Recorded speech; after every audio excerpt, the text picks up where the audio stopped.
Hi, welcome back to Snowdonia Antiques. Been a while since we've done a video because we're running around all over the place, but you're back in the playpen. We're either delivering or buying or selling, but in general we're just ticking over.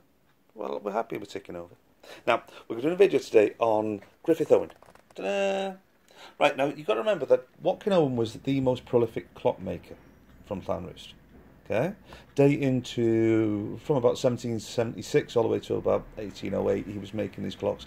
Went through two phases, through brass dial onto white dial, and yeah, fantastic clockmaker. He was the son of John Owen, who was making clocks again from about 1743 up until his death in 1776. Now Griffith Owen here, even though he didn't get the same accolades as the Owen family boys, he produced clocks for 60 years. From 1840, 42-ish, all the way up to about 1902, this guy was still churning the clocks out. So even though he wasn't as prolific, he actually lasted. His durability, his longevity, should we say, was far greater than both John and Watkin.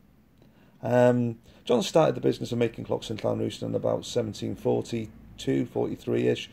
Watkin came into the business in 1776, and then it went on to William, and then it went on to David, and these guys produced clocks. But Griffith Owen, even though he has a surname Owen, is not a member of the Owen family. He himself, in his own right, is a clockmaker. He's not reliant on anybody else's name, on anybody else's stature. These things are the things that he produced himself, which you think, fair play to you, fella. Came from an outlying area into the town, and was making clocks in a place called Greenwich House, Denby Street in Llanrwst. So it's only up the way, it's not far from our workshops here. Now, we're looking at this dial today. The dial has been completed. All the black has been done on it, and then these colour panels in the corners have been spiked up, and then either panel flanking either side has been done. So, I mean, the workmanship on it, again, is absolutely fantastic. And we swing round to the back here, and you can see that the works have been redone. Now, all the works are original to the clock itself, and what we do here is certain processes to be able to bring it all up to make sure that it is at its very best, and it's been done. It's got 17 listed on the top because it was the 17th clock in this calendar year that we're doing. Okay, I mean, we are, as we say, busy. Now, we're coming to the part that I call the sexy part. This is the clock part. This is the part that I get involved in. Once the works in the dial has been done, it comes to me, and I look at the case and see how the whole structure is. Now, you've got to remember that the case is just a holder for the works and for the dial. So, in times gone by, you would have used very early timbers, the oaks, when John Owen was making clocks, and then when it came to Watkin Owen making clocks, it went to the oaks with a little bit of mahogany. I mean, John actually did it, so you had things like cherry wood put into it, you had yew wood put into them, you had horse chestnut or even walnut as crossbandings. Okay, well, when you come into this phase in about the 1840s onwards, you're looking at doors becoming shorter because they're conserving on the timber. Okay, you're looking at things like mahoganies being added onto satin woods, being added onto ebonized timbers with a backing of pine.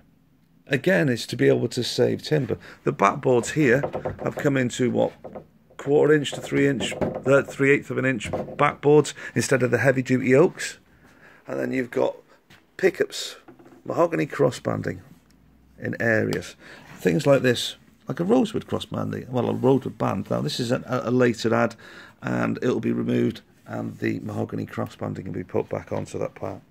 Now we come down to the lower section here, and as you can see, this bottom end here is flapping away a bit. Okay, what happens with pieces when they've been put into a storage of it, like a shed or a garage or something like that? The glue lines dry on them.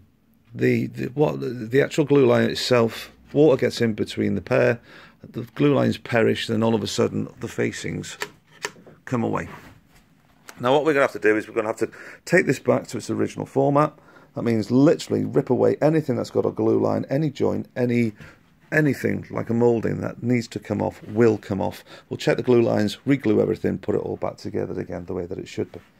And you've got things like these little blocks. These little blocks here go on the inside of the doors, sorry, the inside of the back, and they give strength to keep the sides and the back together, even though the back is pinned into place. Okay, you've got things like this. One of the horns is off the top. Now we actually do have it down here. Okay, again with the saving on mouldings, whereas normally in early clocks you'd have this big deep moulding, whereas here you've just got a flat fascia put onto it with a little shape, a little scratch moulding around that edge there. The glass is all there, that's in place. The mask is broken.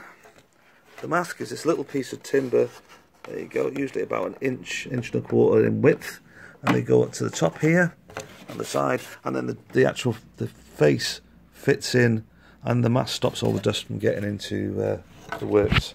You've got little things like this. You've got woodworm, they need to be topped out and replaced. There's no point actually just treating it for woodworm with woodworm killer and putting a filler in it. It doesn't work. It needs to be done and done properly. I mean, personally, I will put a new top on this one because it's got woodworm in it, and we'll check the whole thing. I mean, what most people don't check is behind here. Behind here, you might treat the rest of the clock for woodworm, but behind these these supports here, woodworm can actually burrow into it. You won't see it from the front. You'll only see it when the back comes out. Then they need to be replaced and new ones put in. All in all, it's a really good place, to be honest with you. I like Griffith Owen. I think he was one of the underdogs. People list him as one of these lesser makers. I don't see him as a lesser maker. I see him as a man inside of his own right. Now, his gravestone is still... Well, he was buried in the Sion chapel up the way there. Now, his gravestone is still visible, and you can actually go and see it. I mean, the engraving on the gravestone is beautifully done. Unlike the one from John and Watkin, who is... They're both in Llanrwst. The weather seems to have got to their headstones quite a lot, to be honest with you. It's still visible, but you know it's not as sharp as this guy Griffith Owen. I mean, in all intents and purposes, for 60 years he took on the role of being able to be the Llanrwst clockmaker, and for 60 years he produced clocks and works clocks and watches that we still have today, that we get in for restoration. For me, like I said, I think this guy is underrated, and I think he's a good clockmaker. So fair play to you, Griffith Owen. Now, if you've got any questions, please don't hesitate to ask us, snowdoningantiques@gmail.com, or you can visit us on our website, which is snowdoningantiques.co.uk, or like us and share and all the rest of the rubbish on Facebook, Twitter, Instagram, Pinterest, all that type of garbage. In the meantime, have a fantastic Wednesday. I know I will. Take care now. Bye-bye.